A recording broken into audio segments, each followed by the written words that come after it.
खबरों की शुरुआत करते हैं मध्य प्रदेश की हैरान कर देने वाली खबर के साथ। एक आदिवासी किसान जिसने पूरी जिंदगी दूसरों के खेतों में मेहनत मजदूरी करके निकाल दी, वो अचानक करोड़पति बन गया। सुनकर आपको हैरानी जरूर हुई होगी, लेकिन ये सच है। मामला मध्य प्रदेश के रतलाम का है, जहां कलेक्टर कुमार पुरुषोत्तम ने सांवलिया रुंडी के गरीब आदिवासी किसान को उसकी 16 बीघा जमीन वापस दिलवा दी। जमीन मिलते ही किसान करोड़पति बन गया। किसान थावरा भावर अपनी 16 बीघा जमीन वापस लेने के लिए सालों से संघर्ष कर रहा था। दबंगों ने उसकी 16 बीघा जमीन कुछ लोगों ने बरगलाकर उन्हें औने पौने दामों में हथिया ली थी। इसके बाद बीते 60 सालों तक थावरा का परिवार मजदूरी करके गुजर बसर करता रहा। बताया जा रहा है कि इसमें किसान के भाई का भी हाथ था। ये गरीब सालों से न्याय की गुहार लगाता रहा, लेकिन कुछ हासिल नहीं हुआ। न जाने कितने कलेक्टर और पुलिस के चक्कर काटे, लेकिन पिछले दिनों आदिवासी परिवार अपनी समस्या को लेकर कलेक्टर कुमार पुरुषोत्तम के पास पहुंचा था, जहां कलेक्टर ने सभी दस्तावेजों की जांच करने के बाद एसडीएम को किसान की जमीन के दस्तावेज तैयार कर देने और कब्जा दिलवाने के आदेश दिए थे। आखिरकार कलेक्टर ने जांच पड़ताल करके किसान को जमीन का कब्जा वापस दिला दिया, जिसे इस गरीब को कभी उम्मीद नहीं थी। कलेक्टर ने अपने ऑफिस में थावरा और उसके परिवार को बुलाकर उन्हें उनकी जमीन के दस्तावेज सौंपे। जिस जमीन को पाने की उम्मीद खो बैठे किसान के लिए ये किसी सपने का सच होने जैसा था। इस मामले को लेकर कलेक्टर ने ट्विटर पर लिखा, वर्षों से भटकते आदिवासी को कलेक्टर श्री पुरुषोत्तम ने दिलाया न्याय। ग्राम सांवलिया रुंडी का गरीब आदिवासी थावरा अब गरीब नहीं रहा। उसकी करोड़ों रुपए मूल्य की बेशकीमती भूमि जो अन्य व्यक्तियों के कब्जे में थी, अब उसे वापस मिल चुकी है।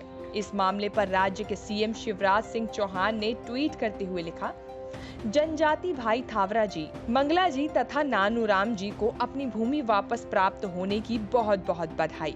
रतलाम कलेक्टर श्री पुरुषोत्तम जी का ये कार्य अभिनंदनीय है। जनता की सेवा ही सुशासन है। दूसरी खबर यूपी के रामपुर से है, जहां हर तरफ रेलवे पुलिस की ईमानदारी की चर्चा हो रही है। ट्रेन में आरपीएफ को करीब 6.5 लाख रुपयों से भरा बैग मिला, तो आरपीएफ ने बैग को महिला के सुपुर्द कर दिया। एक महिला का 6.5 लाख रुपए नकद और 1 लाख की ज्वेलरी से भरा बैग जो ट्रेन में छूट गया था, आरपीएफ ने उसे सुरक्षित वापस कर दिया। बैग पाकर महिला के चेहरे पर खुशी थी। उसने आरपीएफ पुलिस को धन्यवाद किया। आरपीएफ इंचार्ज राकेश कुमार यादव ने बताया कि दीपा नाम की महिला अपने देवर के साथ दिल्ली कैंट से काठ गोदाम जा रही थी। इनके देवर जनरल कोच में थे, जिनको ये स्लीपर कोच में चेंज करा रही थी। उनका सामान लेने के लिए ये हापुड़ में उतरी थी। इस दौरान उनके देवर गिर गए और सामान कोच में ही रह गया और गाड़ी चल दी। इस वजह से ये हापुड़ स्टेशन पर उतर गई और वहां पर आरपीएफ हापुड़ से संपर्क किया, जहां से रामपुर की आरपीएफ टीम के साथ संपर्क किया गया। उनका सामान S3 कोच में सीट नंबर 64 पर रखा हुआ था। उस सामान को स्टाफ ने अपनी सुपुर्दगी में लिया। उसके बाद उन्होंने महिला को मैसेज कर दिया कि उनका सामान सुरक्षित है और वे रामपुर से आकर ले सकते हैं।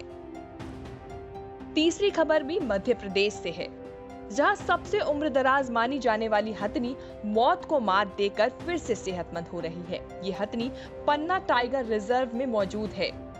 बीमार वत्सला को ठीक करने के लिए डॉक्टर संजीव गुप्ता और उनकी टीम विशेष देखभाल कर रही है और बेहतर इलाज भी किया जा रहा है। इलाज का असर भी दिखाई देने लगा है।